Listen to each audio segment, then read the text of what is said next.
Good morning. Welcome to another episode of The Really Big Show. I'm not Jim Check. My name is Josh Duncan.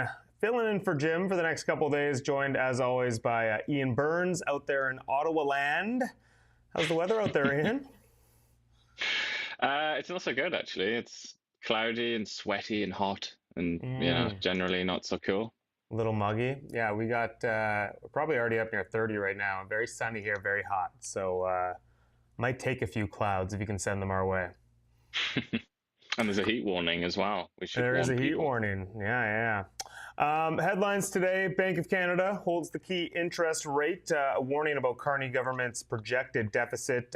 Poilievre slams the long ballot. Costco hotdog crackdown, and turbulence apparently becoming more frequent.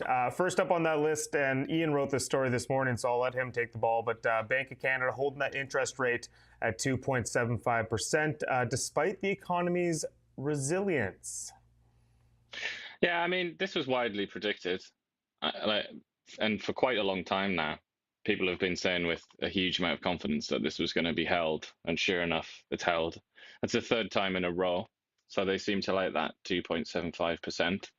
But as because every time they release, every time they come out with a decision, they announce the interest rate decision. They also release a kind of it's like 2 pages worth of a summary, basically, of how the world is doing, and particularly Canada.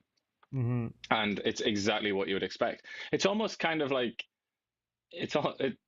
not to be harsh on Tiff Macklem here, but it's almost like they just asked somebody in the street, just said like, "So what do you think about the economy?" Yeah, And basically the answer that you get is, "Well, gee, I don't know, tariffs kind of scary." That's literally what it is. that's It's kind of just what all they. about tariffs, and it's just he basically says, or I think this is written by not just him, but the whole sort of like governing council. They basically just say, "We don't know. We can't really say what's going to happen because the US is so unpredictable right now, and this situation is so up in the air that we cannot predict what's going to happen to the economy. So while it looks like it's resilient right now, not just in Canada but also in the US and elsewhere, even China, which is a strange one, but they say that China's kind of looking okay. They've found new customers for their stuff. But he said, despite that being the case, it could all change. And there are numerous scenarios, and they sort of sketch it out. But the bottom line is, they just don't know. They don't know what's going to happen. So in light of that, they've sort of said, okay, we're not going to do anything then. We're just going to Well, keep it as is. it could all change within the week, really. Like with August 1st coming up, I think that's Friday, I Tomorrow, believe. isn't it? Or how many days are in July? I literally don't even Someone do know. the song. Yeah, someone do the song. Yeah, do get Uh, your knuckles out. Okay, yeah, yeah. 31 in July. Yeah, so I think it's Friday is the first. Yeah. So I mean, this could all change by the weekend. Really, the resilience could be trauma by then. Like we really Yeah, don't I know. mean, who knows? Who knows? It's interesting though to see that it's not just us. It's not just the average citizen that doesn't know what's happening. It really is like the top I, dogs out there. I feel a little less stupid. Yeah, yeah.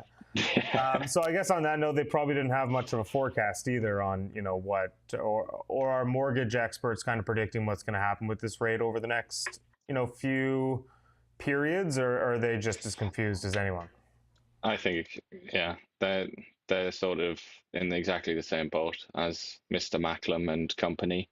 They Yeah. just don't know. But I mean, generally speaking, it tends to boil down to what's happening with inflation a lot of the time.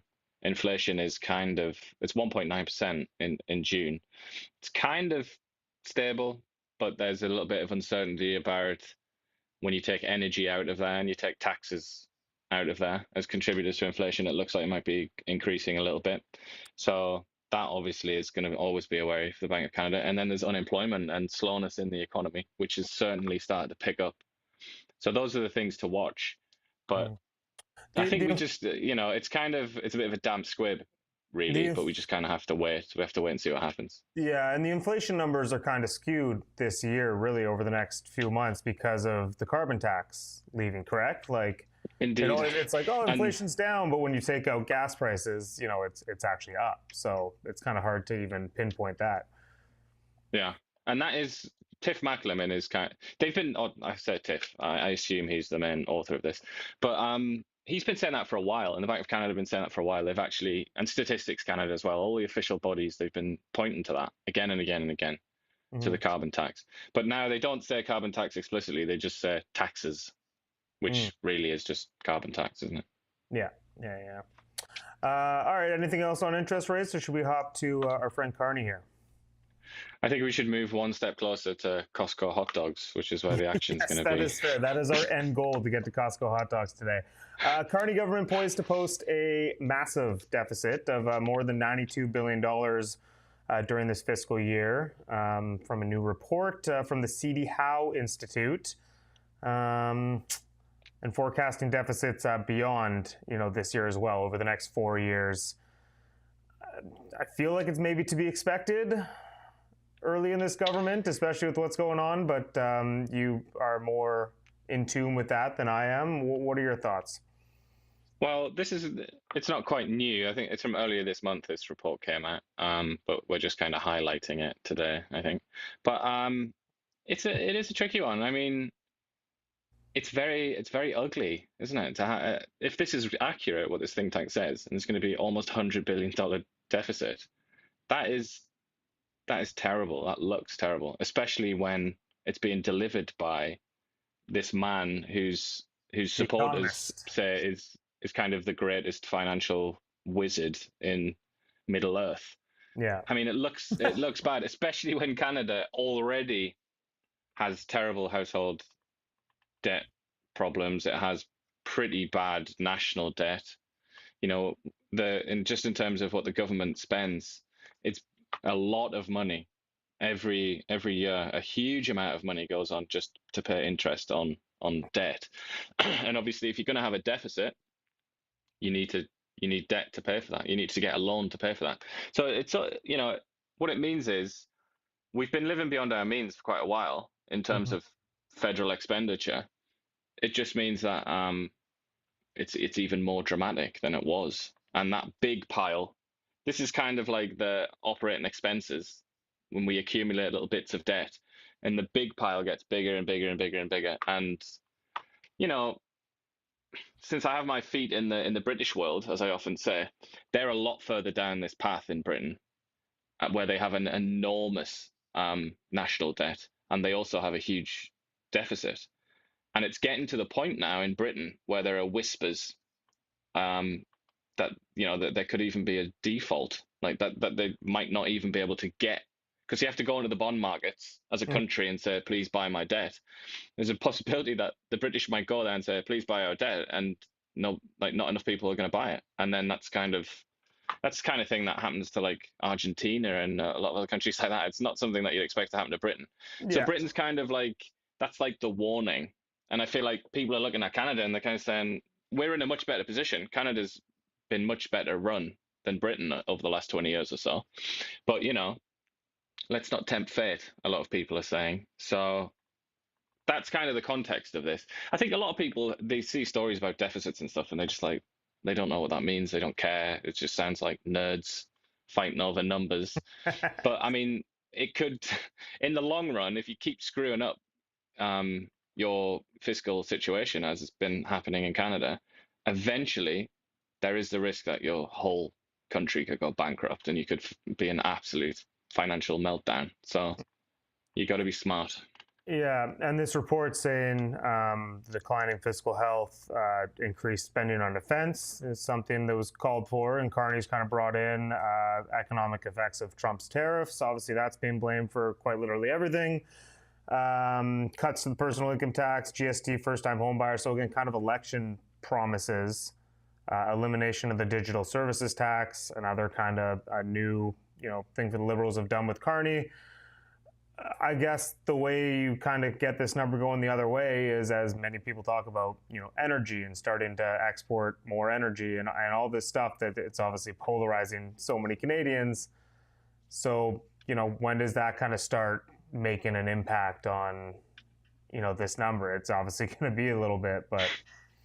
Well, I mean, And is that going to Mark happen? Carney, yeah, Mark Carney hasn't even decided yet, Yeah, has like he? I said. He hasn't even, well, or maybe he's decided, but he hasn't told us if he has decided what projects he's going to support, how he's going to make it actually happen.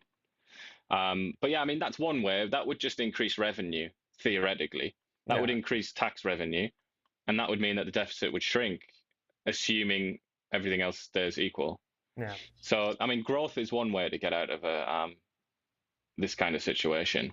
But the other way to do it, and it seems like if you read around some reports that we're seeing, the Carney government is in favor of the other option as well, which is cut to expenditure, because it's Yeah. literally Yeah. in this True. scenario it's not too much different from your own household, where you get a certain amount of money that comes in on, let's say, the first of the month, and a certain amount of money that goes out.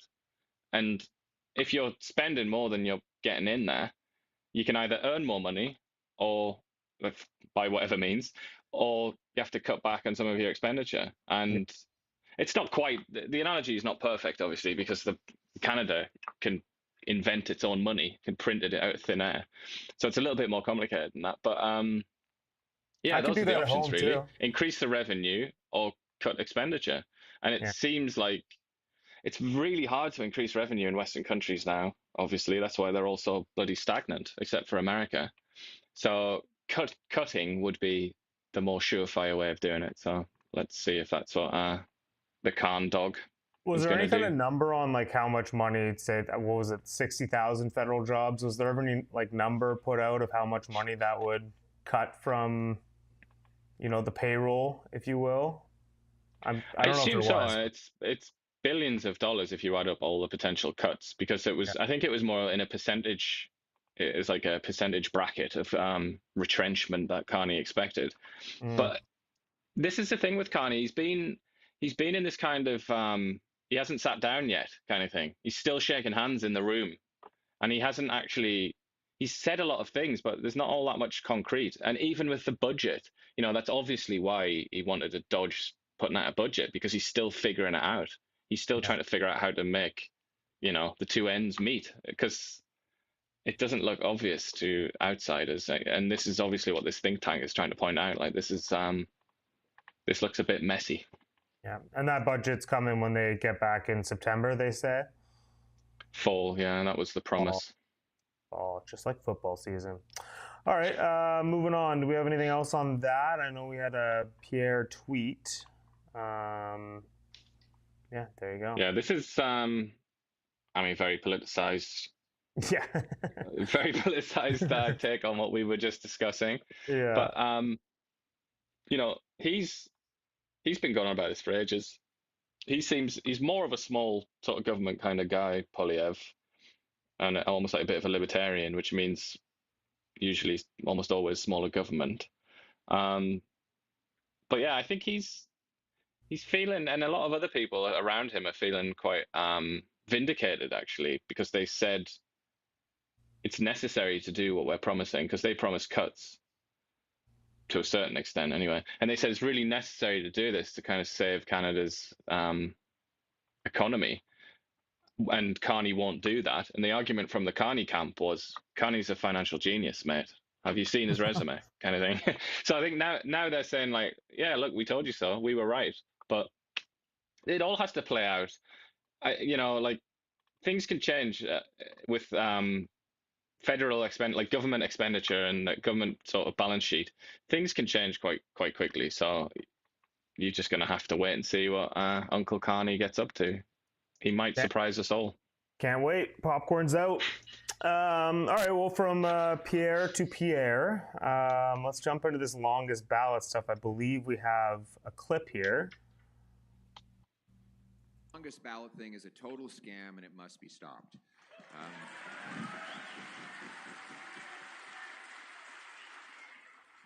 I'm the only leader that this interest group seems to have targeted for some reason, and that I find interesting, but it is a total scam, and there is no good public interest reason to do it. I think anybody should be allowed to run, but they should have to get unique signatures, and they should have a unique financial agent. If you did that, you'd guarantee this would never happen again. God willing, if I have your support and I get to Parliament, I will put forward legislative changes to make sure that this never happens again anywhere in Canada. I mean, I don't think he's wrong.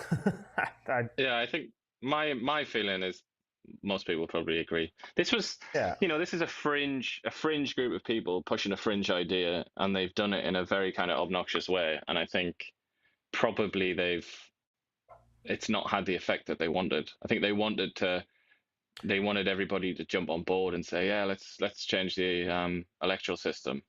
But I don't think that's what's happened. I think people have seen the picture of the ballot, and it's been a meme and they've laughed at that. But I think if you ask people for like a serious opinion, most people will say it's ridiculous to put hundreds of candidates in there, and none of them actually are trying to win. None of them expect to win. They're just trying to troll somebody that they don't like. I mean, yeah, I don't think it's been very popular. And haven't they even said like they're not even trying to troll? Obviously they are, but like they're protesting something bigger. And what kind of changes are they looking for?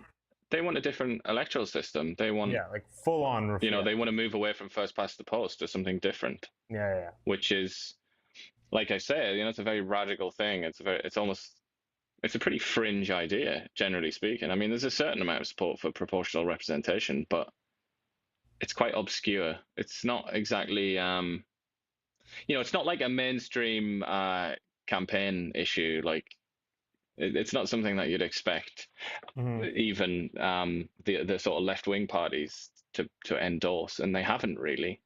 So it's just kind of fallen flat a bit, I think. And it's given, if anything, it's given Poilievre a kind of the ability to be sort of self-righteous, and the opportunity to be quite self-righteous and actually gain sympathy from a lot of people. So I think it's kind of backfired, if anything. Bit of a rallying cry for sure. All right, well, should we move on from that? There's not much more there. International students. I don't know where, I'm guessing this is in Ontario, but Conestoga College. Do you know where that is, Ian? Is that near you? I mean, it might be, but I've never heard of it. I think that's kind of the point. I think it's this is a college that nobody's ever heard of. Yeah. College said it had just over around 8,500 international students for the just this past spring semester, and that's a 62% drop from the 22,600 at the same time last year. Obviously, big. I think Ian's looking up where that college is, but big changes, caps on international students that Canada has brought in. And they appear to be seeing a big difference. It's in Kitchener. Okay, I figured maybe if CTV Kitchener was reporting on it, but you never know, do you, with CTV? Because they tend to post it to all of their outlets, no matter what the story is. Yeah, you can never be sure. So the president of the union representing full-time, part-time support staff at the college says the college is moving backwards, and that's basically cutting. With less international students, less, I guess, employees supporting the college when it comes to all sorts of things, food services, cleaning, all that stuff, I guess. And it seems like there's some mixed reactions here.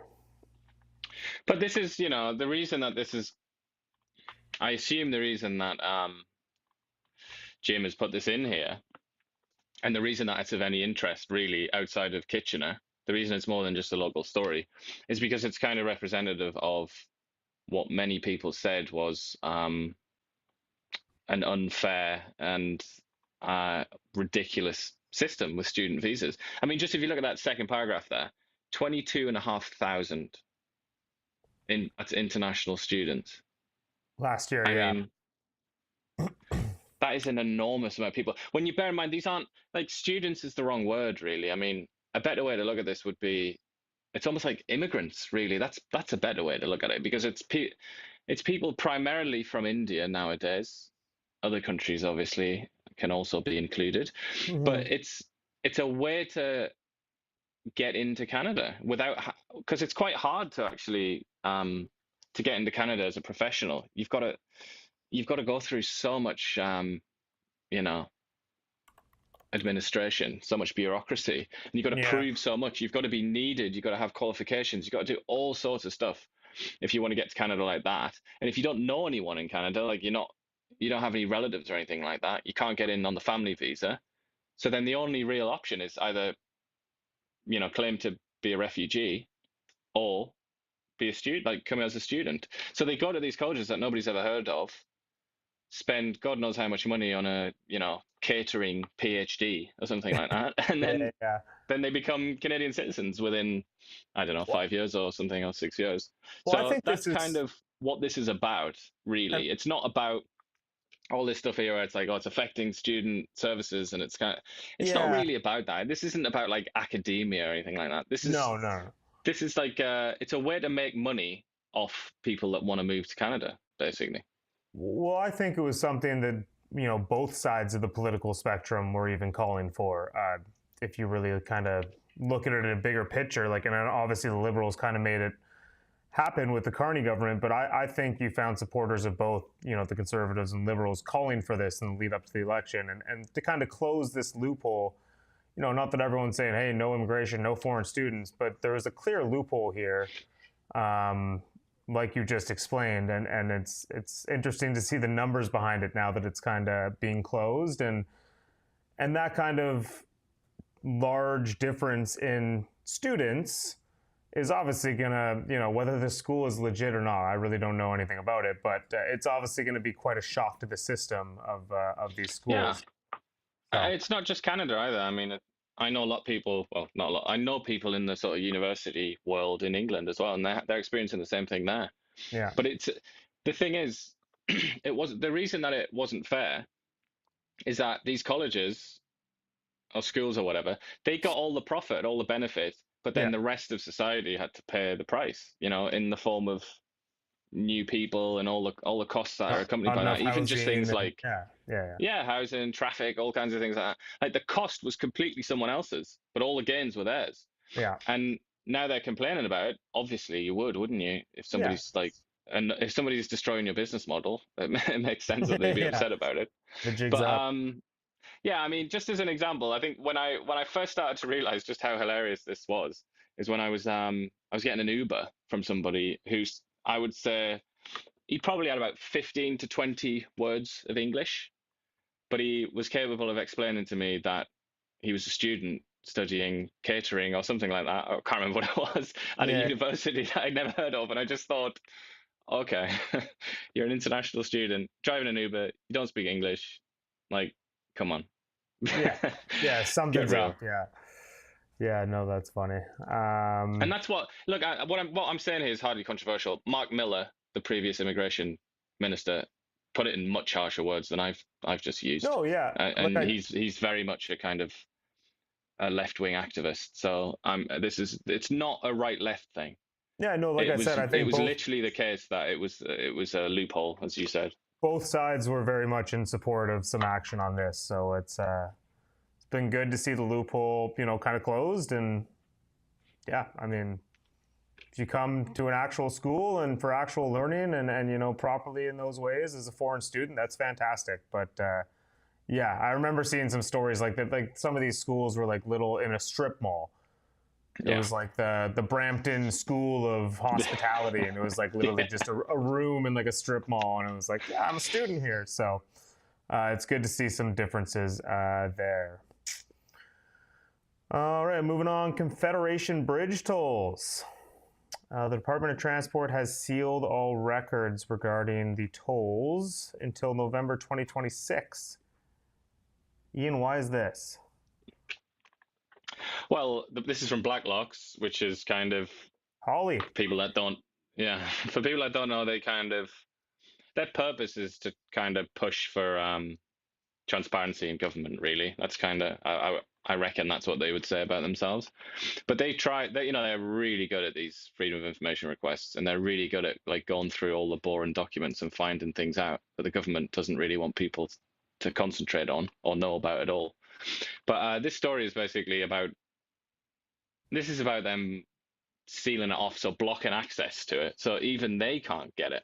Even our good friends at Blacklocks can't get it. And a cynic might say that's because it reflects badly on the Carney government. There's something But they don't. I'm trying to find here what their defense actually is, and I'm not seeing it. Oh, because we found it necessary to consult with third parties. Okay, that's not much of an excuse, but good for you. And yeah, this story though, what I find most interesting is the bridge cost $1 billion and was built at taxpayers' expense. If you look here at the bottom, Yeah. and Blacklock's reckons that that's been estimated that the margin, because a private company then took it over, so it's built by the taxpayer.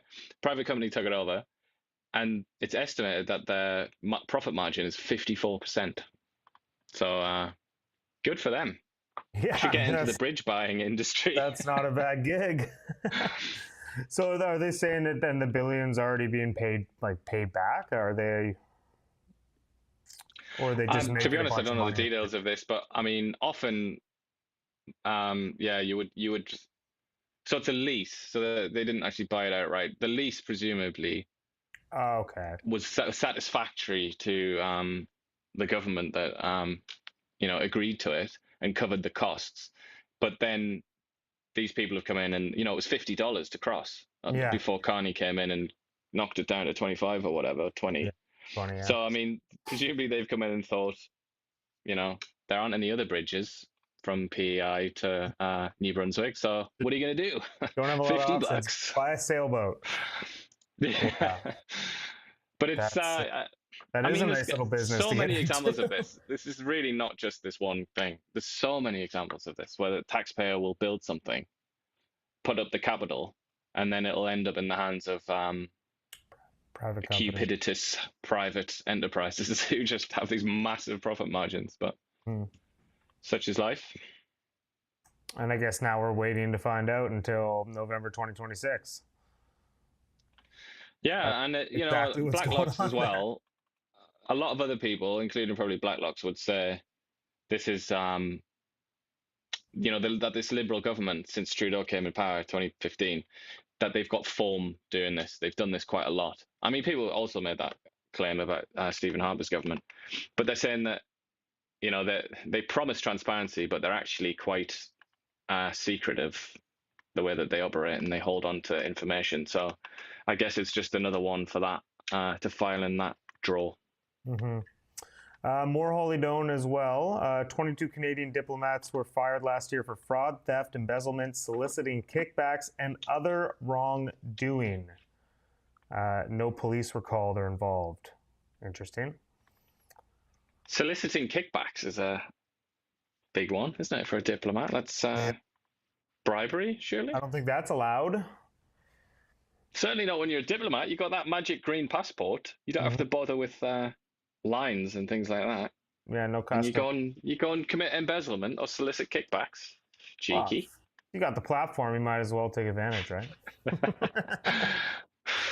I mean, again, no media does not endorse embezzlement. embezzlement. Yeah. We get a disclaimer in the bottom. Yeah. Yeah, put that in I mean, that could be very shocking. It's still nothing like that ever surprises me. I just always expect like naughty behavior from people at the highest levels. I don't know. Maybe that's just a pessimistic view on the world, but I think that you're in good company there, because I mean, every single survey of any worth suggests that the average citizen in Canada and elsewhere, that their faith in institutions is declining quite severely. yeah. And often, rather than actually address things like this, evidence, actual events that make people mistrust the government, instead what you get is, if you mistrust the government, if you try and spread suspicion of the government or whatever, if you try and undermine faith in institutions, then you're basically Hitler, and we just need to censor you on the internet and maybe put you in jail. Yeah. That tends to be what you hear in Western countries. And I just feel like, why not just level with us? Like, there's a reason that the average citizen is maybe a bit cynical nowadays. It's because there's been quite a few scandals in recent years. Scandal after scandal, really. Yeah, I mean, just never surprises me anymore. All levels of government, I don't know. It just, yeah. All right, should we move on to more Holy Down? We even got another one after this. This is Holly Central. Tim's Hollywood. really piled them up here. The Department of National Defense relying on approximately 300 members of the Canadian Armed Forces to patrol the territories, an area 6 times the size of France. I mean, talk about faith in institutions. How much faith do you have in the Canadian forces? But I mean, this ignores. There's the Canadian Rangers. You hear an awful lot about them, which they describe here as an Inuit militia. I guess it is a militia. That is Yeah. So, I mean, the Canadian Forces are supposed to be the big dogs, aren't they? It's supposed to have all the best equipment, the best training and everything. So really, that's who you'd want in a fight rather than members of a militia. So a little bit concerning. A little bit. I mean, I guess we're pretty exposed up there, but also does much happen up there? I know there's a lot of talk about Russian and Chinese spies and stuff, but yeah, I mean, can the Canadian Rangers get the job done until something happens and then we fire up some resources up there? Do we have any resources? I don't know. I mean, no, I think is generally the answer to that, which is why all this money is going to be spent. The deficit, we're spending money on defense. Yeah, it all loops. But realistically, it boils down to our tobacco chewing, MAGA hat wearing friends to the south to come up and rescue us with their big guns and helicopters and whatnot. Help us out. Yeah.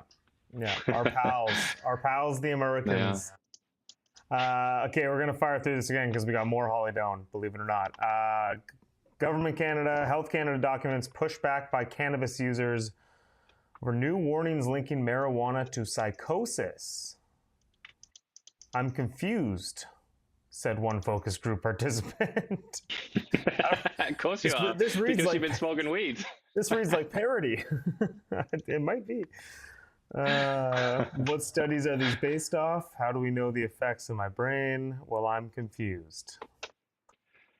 This might be parody. I honestly don't know. No, this is directly from a focus group.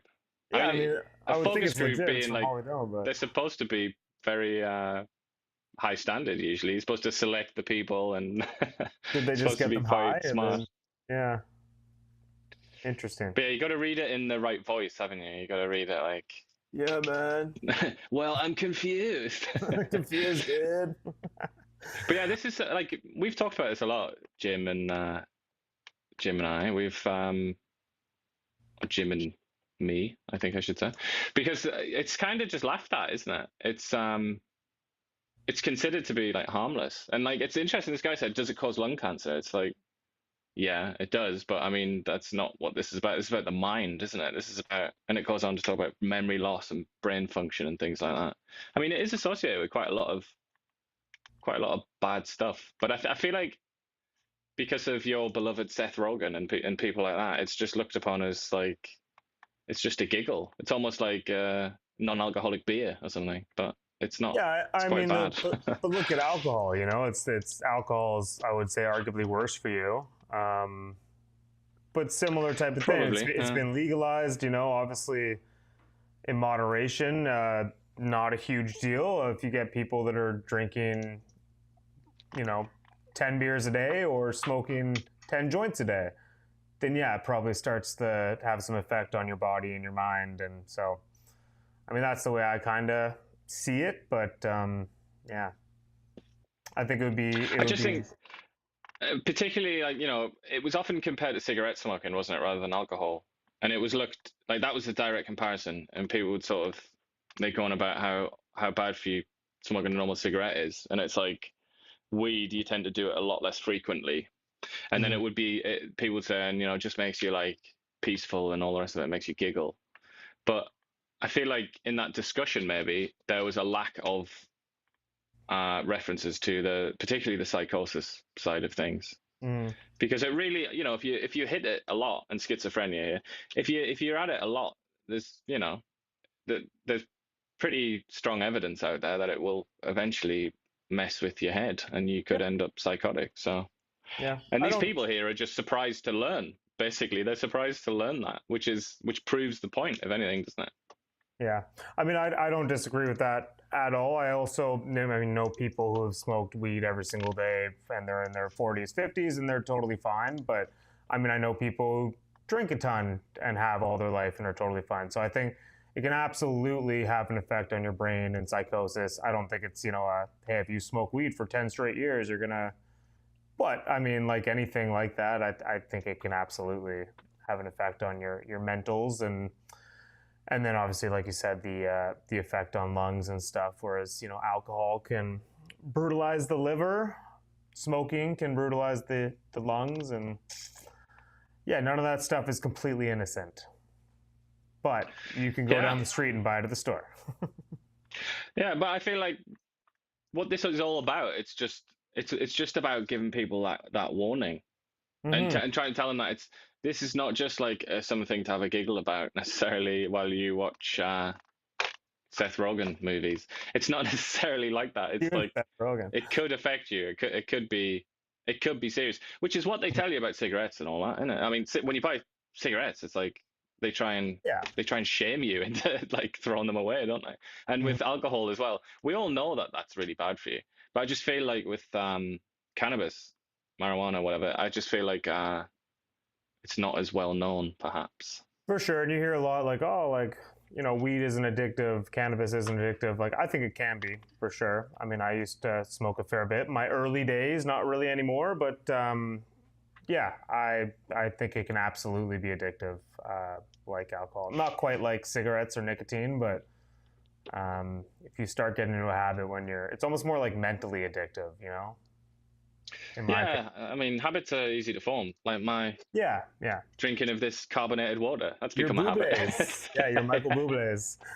Yeah, All right. we've just been heckled, by the way, by an American there, Bob P. I just said to you, Bob, that wasn't an insult when I was talking about chewing tobacco. I was Bobby. having a laugh. Yeah, having a It laugh. was mere sarcasm. Sorry, Bob. I'm very pro-American, generally speaking. So it was honestly maybe a little self-deprecating, if anything, just saying that we don't have the means to. Yeah. But I don't know. I mean, the irony doesn't go across the border? Maybe that's the problem. No, yeah, it got stopped by those all those new CBSA officers. You got any irony? Yeah, speaking of borders, this is a great segue. Thank you. Ottawa ends funding for asylum seekers' hotel rooms after 7 years, $1.2 billion. This is the National Post saying the federal government is on the verge of phasing out a program that sees asylum seekers stay in hotels on Ottawa's dime. And I think that's, this has been a big contention for many people in recent years, and seeing, screenshots of the bills and how much it costs. So I think you'd probably get some positive feedback on this.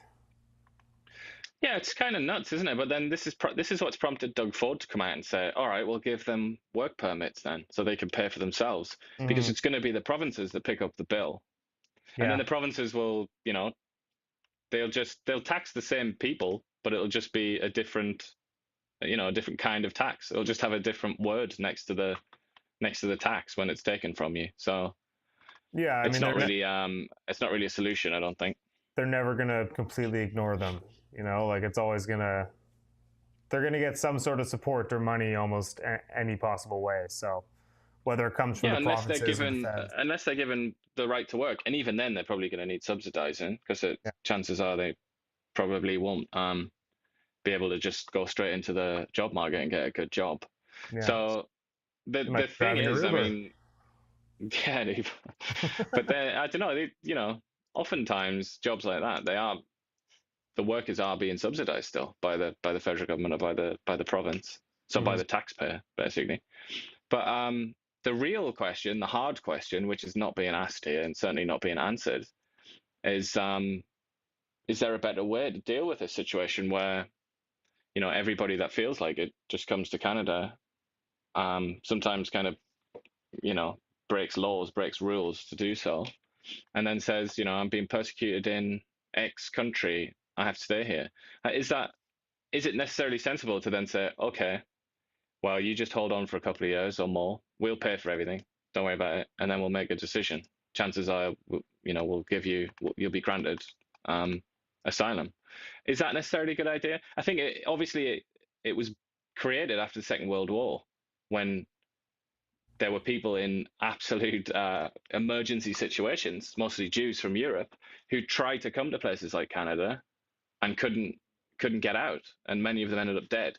And so obviously, it's kind of like trying to make up for that almost, isn't it? But here we are now, 80 years later, and the world is rather different. So I feel like that's the conversation to have, but instead it's it's really not being had.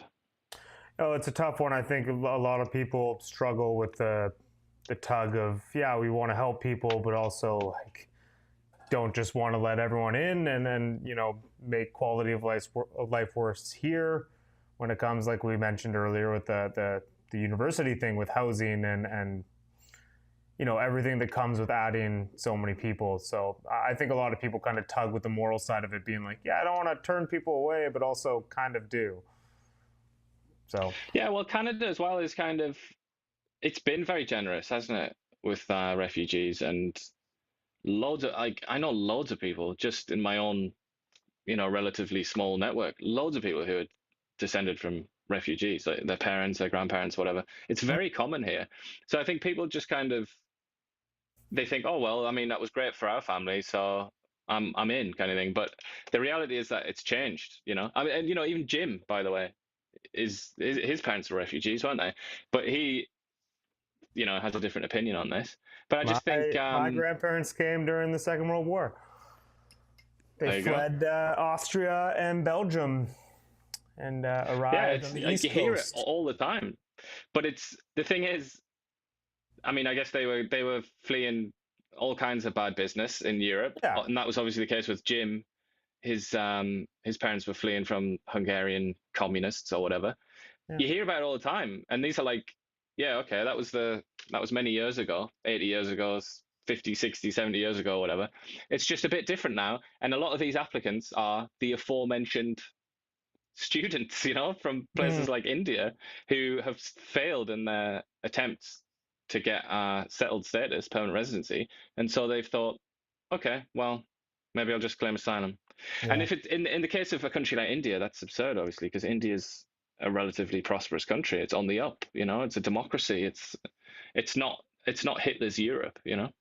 Yeah, well, I think, I mean, we have a lot of Ukrainians who have obviously settled in Cologne over the last few years, and we've had some on this, not this show, but Jim's interviewed members of the Ukrainian community who are refugees, and I think Canada's very open to welcoming people fleeing legit conflicts, but where it becomes an issue maybe is if these conflicts are not as legit, and you're finding any excuse to be like, yep, asylum, like count me in.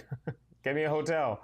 So maybe there's got to be a line there somewhere, but I'm no expert, so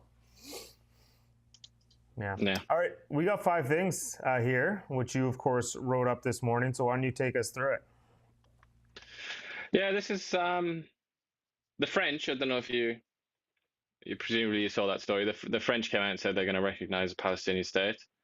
Then the next domino to fall was the British yesterday. They said very, very strange announcement where they said, we're going to recognize the Palestinian state in, I think, September, October, if Israel fails to do the following. It was like a threat.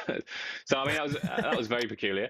But, sure enough, now Canada's thinking about it, according to the CTV. So CTV they'll have just been sent an email, I would imagine, from somebody at the PMO, somebody in the government has sent them an email, not for publication kind of thing, not for attribution, not for publication, saying we're thinking about it and we're going to meet about it today, so Wednesday. And that's the lay of the land. I would be, I don't know, I reckon probably they're going to do something like the British have done, which is kind of like, we will recognize unless, because that's a bit of a kind of, that's a way to not quite go all in, but to do it a little bit kind of thing. But Mm-hmm. it's obviously, this is an extremely charged, emotionally charged issue, isn't it? And from a political perspective, this is a really difficult one to negotiate because you don't want to upset either side particularly. But generally speaking, the Liberals have been pro-Palestine in a kind of, I don't know, a new way. They're very, they've become very pro-Palestine, I think, and it's ended up being a bit sort of anti-Israel. So I think they've kind of chosen their team. So probably we'll see that soon. And then there'll be, and the Conservatives have chosen their team. They've chosen Israel. Mm-hmm. So just more of that really on the horizon, I would say. Well, it is a really polarizing issue. Again, like go back to Ukraine. You look at Ukraine, Russia, it's pretty, I think everyone's kind of on mostly one side there. It's pretty easy to have a rallying cry around that. But, Palestine, Israel, obviously much more divided, much more polarizing. And yeah, I guess it does kind of create headaches for the government trying to please all of its voters and all of its constituents being like, all right, we pick this side or this side. So, Yeah, I guess they're picking a side. Yeah, I think the public, my impression anyway, and polls seem to confirm this, the public has really changed its attitude to Israel, and I think they've become, in general, quite hostile to Israel. So I think they're kind of going with the trend here by picking Palestine, as it were. Yeah, I see that. There are still consequences to that, obviously, because Israel is the only Jewish state in the world, and it's, we were just talking about the Holocaust there. That's why it exists. It's supposed to be a place like a last refuge for Jewish people. So obviously, it's not as simple as it sounds, just to go all in and attack Israel or whatever. So no matter what they do, really, there's going to be controversy there, and it's going to be very, as I said, it's going to be like highly emotive, isn't it? But that's this issue. I mean, it's often the first, especially people that go to university, it's like the first issue that they really put their heart into, isn't it? Which is so strange because it's thousands of miles away. It doesn't concern most people. Most people don't have a horse in the race in any sort of material sense. But it's like something that people obsess over. It's kind of, it's life or death for some people, and I find that so weird because when they have no connection to it whatsoever. But there you go. Yeah, I've never really understood that either. But I mean, I guess people will do what they want. Will do what they feel right about. Costco, we finally got there. We got there. We got to the hot dogs. Yes. They've had that in place, that 150, since, I can't remember exactly when, but I think it's the 1970s or 1980s. Forever. How remarkable is that? I think the CEO or some high up or the founder, something like that, they basically, I think maybe when they left the company, they're like, if you guys raise the price on hot dogs, I will come back and beat everyone. That's a little, I think that's a little off, but there's something like that basically where they're kind of sworn to keeping it 150. Well, it's, if you're going to take a hit, and the hot dogs, they're all right, aren't they? But they're not like gourmet. So at the end of the day, they're it's fine. not going to be that. They're not going to be making that much of a loss, are they? They probably make more of a loss on the Pepsi than they do on the hot dogs. It's Coke now. They went back to Coke a couple of weeks. Yeah, I forgot. Yeah. Cane sugar Coke. Yeah, not quite there yet. Costco's smarter than that. But I mean, I don't even know how much they lose on it, really. Like, if you think of how much they're selling a 20-pack of those hot dogs for and buns, and I doubt they're making a ton of money, but just like it's become such a cult thing almost that like people are obsessed with just to keep people happy with like that 150 meal. It's kind of worth all the free marketing in the world just to be like, yeah, well, we'll take a wash on this, or maybe a small loss or a small gain, and people will just constantly talk about 150 hot dog and pop deals. Just like us right now. Just like us. Free marketing on the really big show.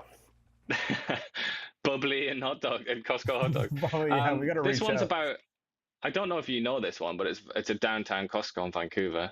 Yeah, I'm sure you've had hot dogs right there beside before. Rogers Arena. I have had hot dogs there before, and now I do have a Costco membership. But the thing is, the food court basically, like, there's kind of the road that goes beside the arena, and it's like kind of under the, I don't know what the word is for it, but it's almost like under the bridge. And then the Costco's on the other side, and I haven't lived there in 10 years, but if I'm remembering correctly, that's pretty much what it is. So definitely during like Canucks games and things like that, people would, stop on the way to the game, grab a quick hot dog. Like, it's on the outside of the building, so no card was needed. And I have seen this kind of develop over recent months, maybe even years, where they're talking about closing it off to non-members. Because like if I go to the Costco here in Kelowna, the only way to get into the food court to get a hot dog is showing your card. You can't just walk in. But obviously this one in Vancouver was very different, where people could just walk up any time of day, any card status or not. So they've cracked down, and I think it's kind of lame. Well, it's kind of it's not too dissimilar to what Netflix did with cracking down so that you couldn't share an account with like which your parents or something like I that. also thought was kind of lame. Yeah, but I tell you what is lame with Netflix, to go off topic, is the ads now, and also on Prime and Disney and everything. Can't believe that they've got ads now. It's just like Yeah. cable, isn't it? It's absolutely tragic. See, I don't But yeah, mind it because Costco, you in pay this case, I'd say, $6.99. But anyways, we can get to that later. I'd say for Costco, this is just one store, I guess. But I think people get very sensitive. Any hot dog news, people Yeah. get very sensitive about it, don't they? So people are going to be watching this. I certainly am. I wonder what the reasoning behind this. Maybe, I mean, obviously we know there's a lot of a homeless population downtown Vancouver. Maybe they're just seeing too many nefarious characters, safety issues for the employees, and maybe they're having issues like that. I'm sure it says it somewhere, but we don't have it here in this screenshot. But yeah, that's sad. You know, it's a sad state of the world these days when we can't have hot dogs readily available in downtown Vancouver for $1.50. Now people are gonna have to go to Japadog, which are great hot dogs, but they're like $20. You have to go to IKEA, spend a little bit more On some meatballs. Yeah. Well, actually, the hot dogs are cheaper, aren't they? I think the hot dogs are $1. Oh, they have hot dogs. I can't say with confidence, but they have hot dogs at it's IKEA. very cheap. I didn't know. I don't think I've ever eaten at do. IKEA. I don't think I ever have. I recommend it vehemently. I aggressively recommend it. It's very good. They don't have one here, sadly. So I think we might hit up IKEA in the fall when we visit my mom in Vancouver. So I'll keep that in mind. All right, what else we got from 5 Things here? BC developers asking governments to ease restrictions on foreign investment. Yeah, this is just a few big boys, a few of the big developers saying, because you know there were in recent years, there's been a lot of restrictions put in place to stop foreign investment in the housing market because people were saying that it was contributing to that unaffordability in places like our beloved Vancouver there and even Kelowna. But yeah, now they're saying actually that's really screwed over the market. We need that foreign capital to build the condos and whatnot in the first place. And if we don't have that foreign capital, we can't generate it anywhere else. And as a consequence, we're not going to build any houses. We're not going to build particularly condos. They overcorrected a little bit, yeah. That's the argument anyway. But then, as you might expect, a lot of people are coming out and saying, that's a load of old cobblers. That's not true. You're just you just want more money. You're just bothered about your profits, kind of thing. But they've sent a letter anyway to the federal government and to the BC government, and they're asking for, them to be eased. So are you saying freeing up the $4 million condo in downtown Vancouver isn't helping the 27-year-old get into the housing market? Yeah, well, I mean, this is then talk about charged issues. This is the Israel-Palestine of domestic issues, really, isn't it? Yeah. So I don't know what's the solution to this, because here we are, like on the verge of it. It seems like maybe a correction in the housing market, and you'd think that would make a lot of people happy, but it's actually making a lot of people, including like the government, the federal government, like really anxious and concerned. Not to mention all the homeowners, obviously, who definitely don't want a correction. Homeowners, developers, yeah, it makes people trying to get into the market quite happy, but obviously it's not good for a lot of people too. But you also don't want a crazy inflated housing market. Like I get that, even as someone who owns a home, I'm not saying let's keep going up. Like I like seeing the correction. I think it's good, but I can see why people who have more money in housing than I do, whether it's someone who owns a much more expensive house or multiple houses or developers, you can see them, shaking a little bit at, prices going down. So. Yeah. And it's also kind of, there's a lot of financialization as well in housing, and it's like used as leverage for a lot of other ventures and whatnot. It's quite a complicated web, and financially and therefore economically, because it concerns so many people and so many businesses and so many properties and everything. And that's why the former mayor of Vancouver, who's now the federal housing minister, that's why he said, no, I don't want prices to come down. I want housing to be more affordable. So in other words, it's a roundabout way of saying I want people to be richer, I want people's incomes to be higher, and therefore for there to be a better ratio of earnings to house prices. It's basically what I think that's what he's trying to say. Anyway, but then the problem is, I don't. Yeah, well, but how are you going to bring that about? You know, it's kind of like it's pie in the sky stuff, really, isn't it? Yeah. Like let's increase salaries by like 50% year on year or something. That's not going to happen, is it? Yeah, no. Would love it, but no, not going to happen. All right, one more 5 things, and we did tease this earlier. Turbulence. It's becoming more frequent, according to a report. This was in your 5 things. Take it away. Yeah, it's BBC's. BBC do these in-depth things. Don't know why they do that. They call it in-depth. It's really just an article. It's just a lead article. I guess so, but now they call it in-depth. But yeah, basically, it is what it looks like. Turbulence is on the up, and it uses a few examples of people like breaking their arms and stuff on certain flights and how crazy it is. But apparently a real hotspot is the North Atlantic, which, as Canadians will know, you've got to get over there if you want to go pretty much anywhere, unless you want to go to Hawaii or something like that. You're probably going to be going over the North Atlantic. Yep. And a 55% increase in severe cases of turbulence. And the explanation is obviously climate change. All right, that settles it. I mean, turbulence, I've thought that for a while. That route, particularly, I found. I mean, it's the same route as a lot of other parts of Eastern Canada. But when you go into Toronto from Europe, I've always found that to be like comically rough when it comes to turbulence. So yeah. I'm not actually that surprised to see this. That's interesting. Well, I just flew that way in May and didn't notice anything crazy. Actually, that's not true. Going into London, but this was like right going into London, like not really over the ocean coming into London. There was some crazy turbulence. But I would say that was more over land. Like that was kind of the descent into Heathrow. But yeah, didn't notice anything crazy over the ocean. You're one of the lucky ones. I'm one of the lucky ones. All right, well, we're over an hour now. Let's fire through some of these last few things. The Alberta Premier Justice Minister, they want the separation referendum question approved. We're still talking separation. This was a Canadian Press story we posted yesterday.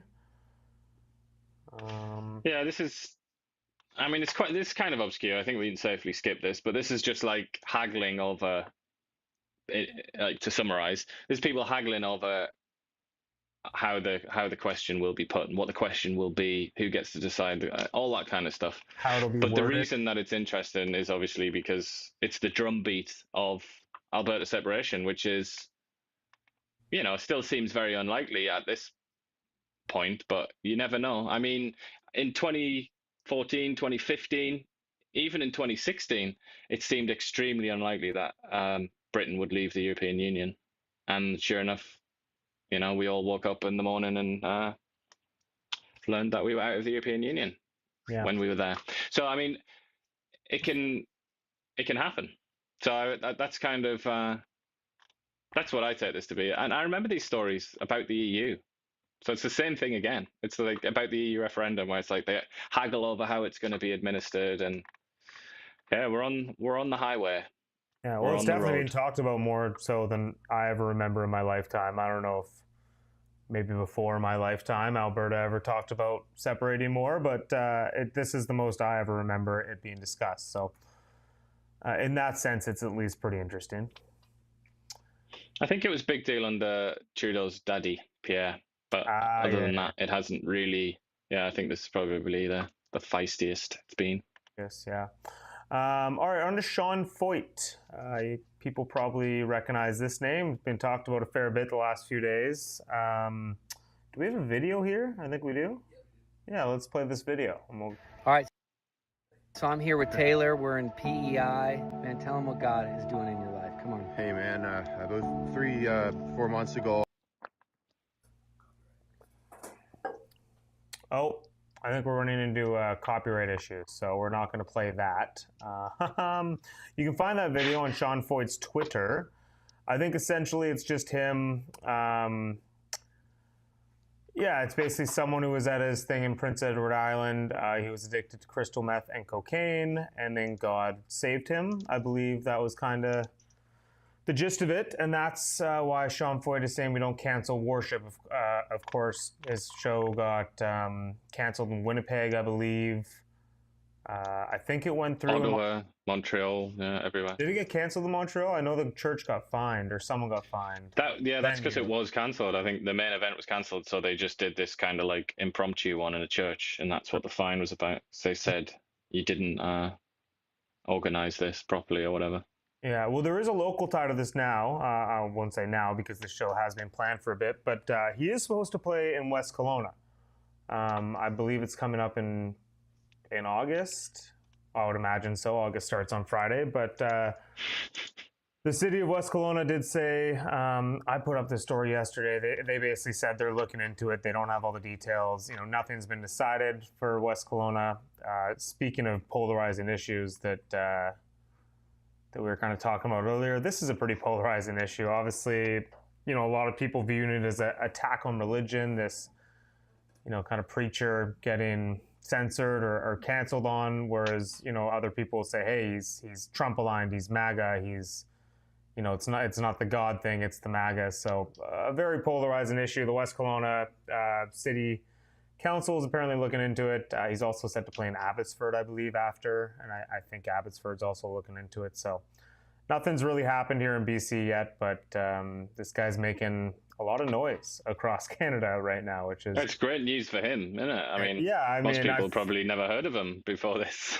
Yeah, I feel like it's just kind of insane. This is taking on such a life. But of course, as is the case with a lot of this, these type of people that get, canceled or pushed back on, there is, GoFundMe started, and he wants support for his legal fights and all that. So, yeah, I don't have a ton to say about this guy. I don't really know who he is, and I still think it's kind of insane that we're giving him this much attention across the country. Like, I don't see why his shows should get canceled. I don't align myself with MAGA stuff, but I mean, if you don't like it, don't go. It is weird. You don't like heavy metal, like, don't go to a heavy metal show. Like, same type of thing, Like, I don't know. If you don't like Satan worship, don't listen to Black Sabbath or Ozzy Osbourne. Yeah, it's just pretty simple. Like, maybe stay home and watch Netflix, watch some ads that day. Yeah. I don't know. But yeah, I did a bit of research on him because there's been a lot of talk about how he's like anti-LGBT and all that kind of thing. I'm not seeing much evidence of that. The only thing that I can see is he's like pro-traditional family, that kind of thing, which you probably expect from a Christian, wouldn't you? Like an American Christian activist. So that's one thing that he's done. And he said he doesn't like drag shows in schools. I think he said that. I think it was schools, but something about drag shows. Okay, I mean that's pretty tame, isn't it? Nowadays, it's just these. I mean, you hear these sorts of opinions all the time. Like, I was expecting him to be. Thing, right? I was expecting him to say something like really sort of anti-gay or something like that, but I can't find evidence of that anywhere. Yeah. I think the main issue is that he's who knows? Friendly with Trump or the Trump movement. And that seems to be the main objection. Well, the Kelowna Pride Society did come out, and they're pretty against it. So obviously there are some concerns with his LGBTQ or anti-LGBTQ views and this and that, but. I don't know. I mean, I guess I respect the Pride Society for taking a stand in this sense, but again, we've had other people come to our community like that, and I just think like pushing this hard against them kind of gives them more attention. And this guy, if this guy didn't start getting covered in the media and kind of pushed against, he would have come here and you never would have known it. Might not even have sold all the tickets. Yeah, like a select group of people that have those views and aren't going to change would have gone to the show, and life would have gone on. You never would have known he was here. Those people that went to the show would have gone home and carried on with their lives. And I don't know. I think that happens so much these days where we blow these things up and then just to get outraged about them, I don't know. And not everyone's ever going to think exactly the same, but a lot of people dream of a world where everyone thinks exactly the same. Sound pretty far right there, Josh. I'm not sure I like that. Stop it. All right, moving on from that. With again, as I say that, and I say that's an issue, we do have a story on him on colonow.com, so feel free to go read that. CBC salaries, high, very high. I think that's enough probably on this story. Yeah, I mean, I've been in this with Jim before too. Like, I'm a supporter of the CBC. I'm not a supporter of this part of the CBC. I love the tradition of the CBC. I love CBC radio. I love some of the content CBC has made over the years. I hate that it, has become an overinflated, all these high ups make a ton of money as they, tax us. And I don't like that part of it. But so this is tough to see. It's a lot of money. Yeah. That's a lot it of is, money. and it's a lot of big boy salaries, isn't it? And the thing is, it's kind of, is this comparable to what you get in the private sector? I mean, no, not really. There's no media organization as big as this, as big as CBC, and they can't afford these luxuries.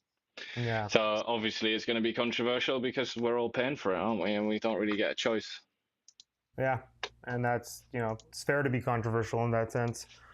But yeah, I mean, we see it in the private sector, maybe not media, because like you said, those companies are struggling. But, I hate it there too. I hate how some CEOs and executives make hundreds of thousands or millions of dollars as their employees, struggle on 70K or 60K or whatever it may be. So, there's a lot of inequity in the world, and it's definitely, there's room for criticism when it comes in a publicly funded broadcaster. So moving on. Oh, Mr. McTeague. I remember when McTeague just did gas stuff. Yeah, he does a lot more nowadays. He does, yeah. But this is just about money that Globe and Mail apparently received to publish Chinese articles or something like that. I mean, this is a scandal that was it affected a lot of newspapers. I remember quite a few in England as well, and in the US. Was it the Washington Post or something like that? So anyway, it happened in the past where they'd been taking money from China. And that's basically what McTeague is pointing out there. I sense a little sarcasm in his tweet. Sticking with media. He's having a go at the Globe and Mail. I mean, it's how dare he? That great Canadian institution. Yeah. Next slide, a little more media. I think this is just a meme. Pretty accurate. Oh, no, maybe we missed it. Do we have the Bill C-18 thing?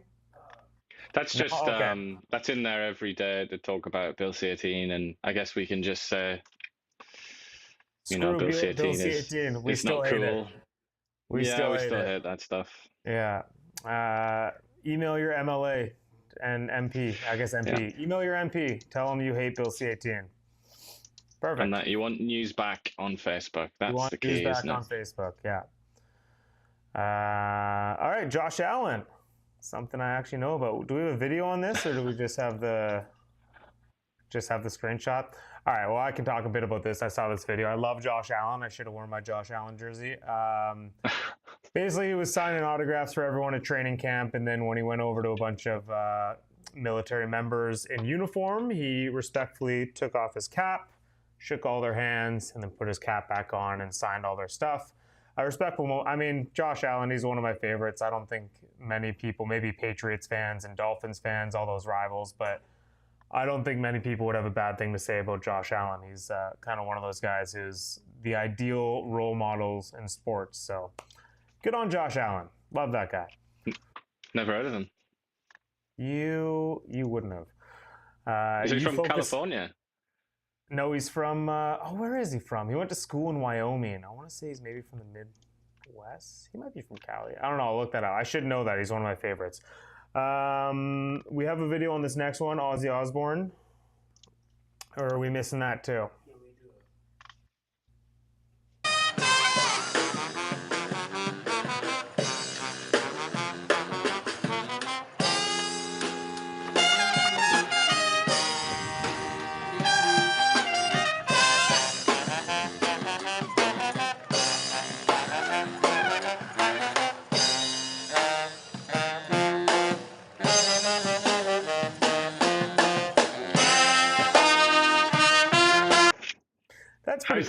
copyright violation there.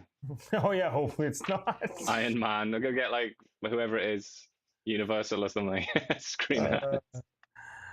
That is pretty cool. Obviously, Ozzy Osbourne's the procession. I'm guessing that's in Birmingham. Yeah, it is Birmingham. I mean, not that Ozzy Osbourne he doesn't seem to have had much of a relationship with Birmingham once he got enough money to run away and live in LA or whatever. But yeah, well, he I guess he still had respect for it.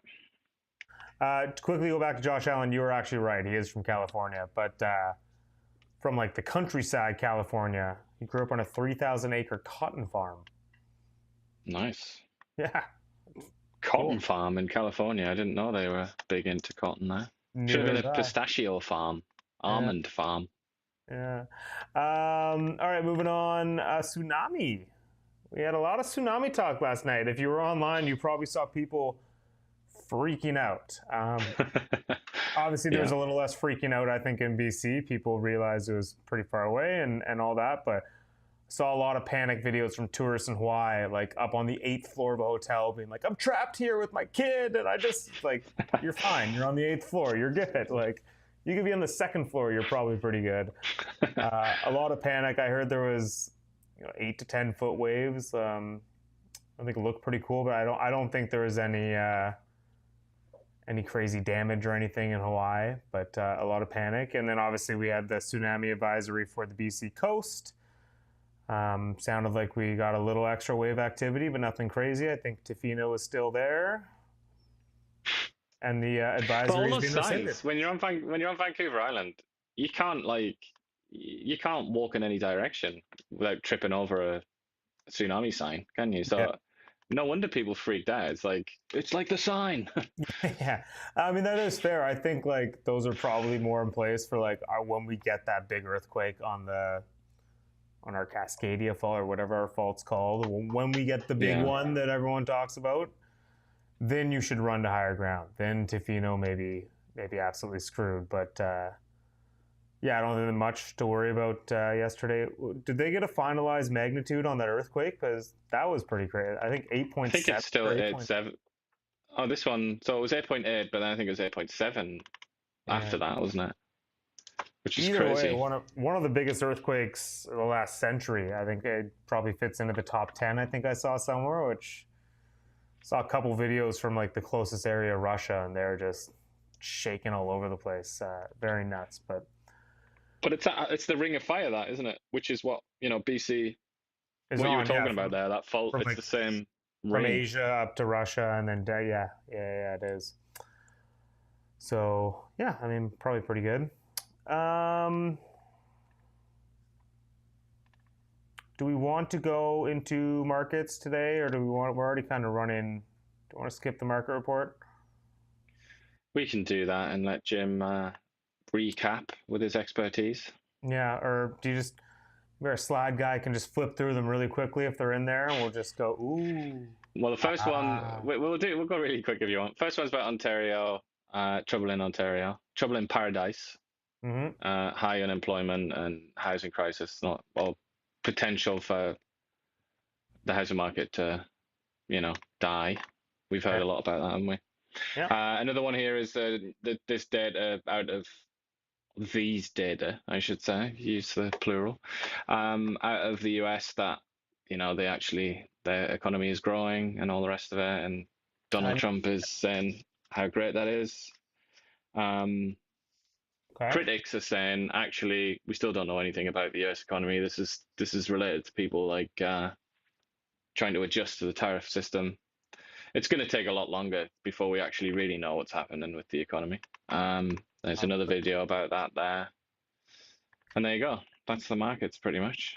Then we're on to cars. Love it. All right. Anything else we got to cover today? We did...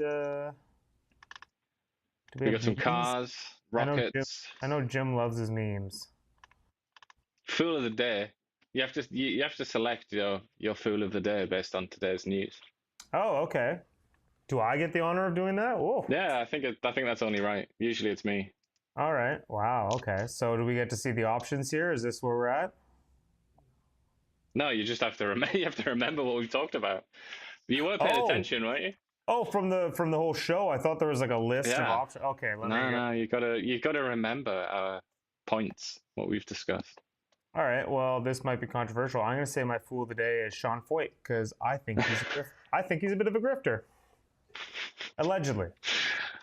Allegedly, okay. That is I mean, my to be opinion. honest, It does not he's one reflect of the the only people opinions we of Now named. Media or Kelowna Now. He's one of the only people we named, so you didn't have much, many choices, did you? Yeah. My fool of the day is marijuana. All right. What else do we have? I think there's a couple of memes there. Should we have these memes? Yeah, do we want to show the memes? Do we got those? It'll make Jim happy. I think this is a video. Do we want to... Well, it's Trump. I mean, Trump is comedy gold, isn't he, really? So Is, yeah. why not? Yeah. And then we got Sydney Sweeney after that, so we've got to do that. Oh, exciting. And thank you to the media. The media's been terrific, believe it or not. I didn't use the word fake news one time, not one time. Today they're not fake news. Today they're wonderful news. But I just want to thank you. They've treated us really well, and they respect what we've done really at a level that you rarely see nowadays. So I really very much appreciate it. Thank you, everybody. And You're welcome, Donald. Us, the media. He was like a parody. He was a parody of himself there, wasn't he? They've really not been bad. Really good. His sound clips are always think what you want about Trump, but his sound clips are always just fantastic. The one last week from the building with the numbers. Oh my God, why am I blanking? But he was talking about the budget for the project and the anyways. Oh, with what's his name? Jerome Powell. Thank you. Yes, I just couldn't remember Jerome Powell's name, but yeah, he's like, that's not funny. Right. He's like, no. But nothing will ever beat the Ruth Bader Ginsburg when he learns that and Elton John's playing in the background. He's like, this is the first I've heard of it. Wonderful woman. Listen. Yeah. He just gets onto the plane. It's also this as well, isn't it? It's like, huh? Yeah. Oh, it's the best. And then we had Sydney Sweeney, so why don't we pop onto that? I still don't understand really what's going on behind all this. I've kind of ignored everything. It sounds like people are mad about her gene campaign. In the ad, isn't there a pun in the ad where she said something like "it's all in the genes" or something like looking good is in the genes, which is an obvious pretty lowbrow pun. Yeah. And I think people are now saying like blonde hair, blue eyes, genes. You must be Adolf Hitler. Oh, they've really taken that far. Okay. Yeah. Oh. Seems like a stretch, but I mean, what's the beauty of the internet? Really, it's just laughing at people like that, isn't it? I think that's the beauty of the internet these days, and by beauty I mean the absolute tragedy of the internet. Is something that could be so cool is now just basically a place for people to say the most insane things, and then all that stuff blows up, and people get angry. And then they get rewarded. Yeah, they get rewarded for it, don't they? Yeah. Yeah. Well, they literally do on X, formerly known as Twitter. And then we got a Tesla joke about jeans too. Yeah, I don't think I get this, but I don't know if we need Jim to explain the context. Jim needs to explain all. We'll get him to call in to explain Tesla jokes. Yeah, and there's another Sydney Sweeney thing. I don't know. It's a video. Should we watch that as our farewell? Sure. Yeah. Let's end the show with another Sydney Sweeney video. Hopefully, it doesn't have any music that we can't play. You can take the dude out of the country. You can't take the country out of the dude.